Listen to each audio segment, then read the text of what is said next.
11월 17일 오늘의 말씀은 디모데후서 3장 10절에서 17절입니다. 나의 교훈과 행실과 의향과 믿음과 오래 참음과 사랑과 인내와 박해를 받음과 고난과 또한 안디옥과 이고니온과 루스드라에서 당한 일과 어떠한 박해를 받은 것을 네가 가연 보고 알았거니와 주께서 이 모든 것 가운데서 나를 건지셨느니라. 무릇 그리스도 예수 안에서 경건하게 살고자 하는 자는 박해를 받으리라. 악한 사람들과 속이는 자들은 더욱 악하여져서 속이기도 하고 속기도 하나니 그러나 너는 배우고 확신한 일에 거하라. 나는 네가 누구에게서 배운 것을 알며 또 어려서부터 성경을 알았나니 성경은 능히 너로 하여금 그리스도 예수 안에 있는 믿음으로 말미암아 구원에 이르는 지혜가 있게 하느니라. 모든 성경은 하나님의 감동으로 된 것으로 교훈과 책망과 바르게 함과 의로 교육하기에 유익하니 이는 하나님의 사람으로 온전하게 하며 모든 선한 일을 행할 능력을 갖추게 하려 함이라. 아멘.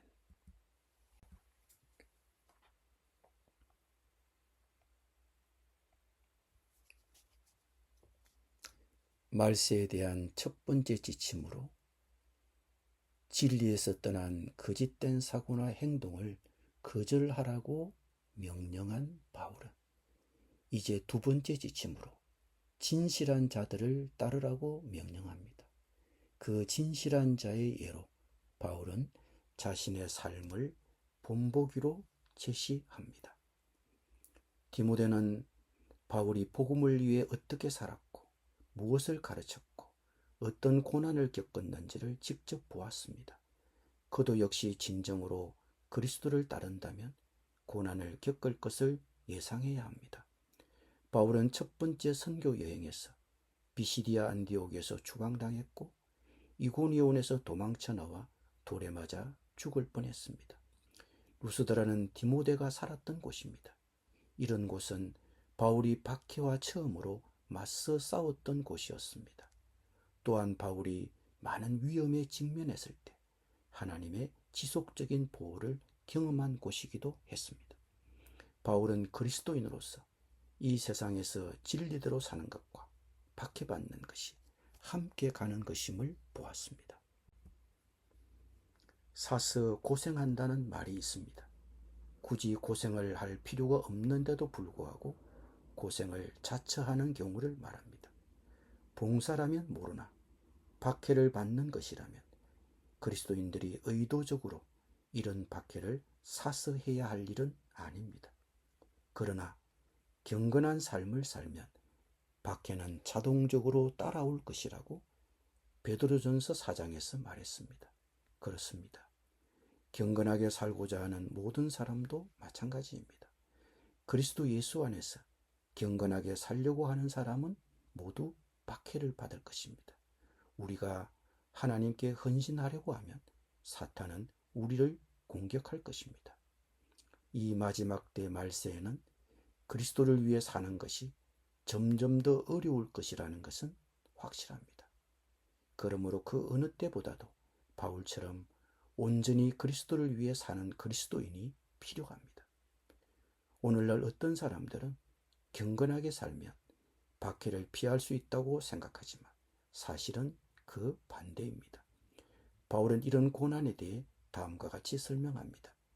그리스도 예수 안에서 경건하게 살려고 하는 사람은 모두 박해를 받을 것입니다. 그런데 악한 자들과 속이는 자들은 더욱더 악하여져서 남을 속이기도 하고 속기도 할 것입니다. 세상이 경건한 사람들을 박해하는 정도는 다 다를 수 있고 나라마다 형태도 다 다르지만 세상이 경건한 사람들을 향해 뿜는 기본적인 적대감은 같습니다. 말세에 대한 세 번째 지침으로 바울은 하나님의 말씀에 계속 머물라고 디모데에게 명령합니다. 진리의 근거는 바울의 모범에만 있는 것이 아니라 우리가 성경이라고 부르는 기독교의 경전에 있습니다. 디모데는 유대인 어머니와 할머니에게서 이 경전을 배우며 양육되었습니다. 그는 또한 바울에게서도 배웠는데 바울의 가르침과 서신은 신약의 일부가 되었습니다. 이 모든 경전은 하나님의 감동으로 된 것이며 인간 기록자들을 통해 그분의 성령이 표현한 것입니다. 디모데의 할머니와 어머니는 그에게 구약의 말씀을 충실히 가르쳤습니다. 16절 17절에서 하나님은 그분의 말씀이 우리에게 유익한 4가지 지침을 제공한다고 말씀하십니다. 첫째, 성경에는 하나님께서 우리에게 무엇이 옳은지 보여주시는 교리가 있습니다.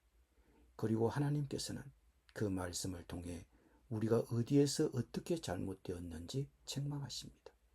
또 하나님께서 우리가 그분과 올바른 관계를 맺도록 그 말씀을 통해 우리를 교정해 주십니다. 마지막으로 하나님께서는 그 말씀을 통해 우리가 그분과 올바른 관계를 유지하는 방법을 가르쳐 주십니다. 즉, 의로 교육하십니다. 교리, 책망, 교정, 의로 교육, 이것이 말씀의 기능입니다. 그리고 성경은 우리에게 하나님의 구원의 전체 계획을 보여줍니다. 이것은 우리가 스스로 발견하거나 추측할 수 없는 것입니다. 하나님은 세상을 사랑하셨고 인간의 죄로 인해 슬퍼하셨습니다. 먼저 하나님은 이스라엘이라는 백성을 불러 자신을 알도록 하셨습니다. 그런 다음 하나님은 그들에게 그분의 율법을 주어 그들을 인도하게 하셨고 왕들을 통해 그들을 다스리게 하셨고 선지자들을 통해 그분의 말씀을 전하게 하셨습니다. 마지막으로 하나님은 아들 예수님을 보내시어 모든 사람의 구세주가 되게 하셨습니다. 이처럼 성경은 하나님이 인간을 구원하신다는 것을 말해줄 뿐만 아니라 어떻게 하면 우리가 좋은 삶을 살 수 있는지를 가르쳐 줍니다. 성경은 하나님의 진리를 아는 주요 수단입니다. 성경은 잘못된 것을 바로잡고 옳은 것을 권고합니다. 성경은 우리를 하나님의 뜻을 성숙하게 이해하도록 이끌고 그분을 섬기도록 우리를 준비시킵니다. 진실을 아는 것은 한 가지입니다. 그러나 진실대로 사는 것은 또 다른 것입니다. 새로운 진실을 추구하지만 우리가 이미 알고 있는 진실대로 살지 않는 것은 쉽습니다. 그러므로 바울처럼 우리 각자의 삶이 하나님의 진리에 살아있는 모범이 되려면 성령 하나님의 도움이 절실히 필요합니다. 우리는 다른 사람들이 우리를 하나님의 말씀을 아는 사람으로 볼 뿐만 아니라 그분의 말씀을 실천하는 사람으로 볼 수 있도록 해야 합니다. 그러려면 어떻게 해야 할까요? 매일 하나님의 말씀을 읽고 그 말씀을 묵상하고 적용하는 것을 꾸준히 계속해야 합니다. 매일 꾸준히 말씀을 읽고 적용하지 않으면서 우리가 과거에 읽고 배운 것을 잘 실천할 수 있다고 생각한다면 그것은 나 자신을 속이는 것이 될 뿐입니다. 매일 말씀을 가까이 하고 읽어야 그 말씀을 상기하게 되고 기억하게 되어 그 말씀으로 자신을 일깨우게 되는 것입니다.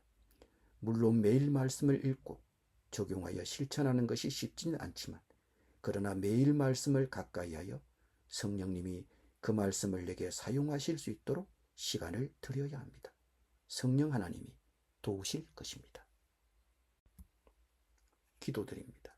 성령님, 우리가 말씀을 잘할 뿐만 아니라 신앙의 모본이 되는 삶을 살 수 있도록 진리로 우리를 이끌어 주시옵소서. 예수님의 이름으로 기도드립니다.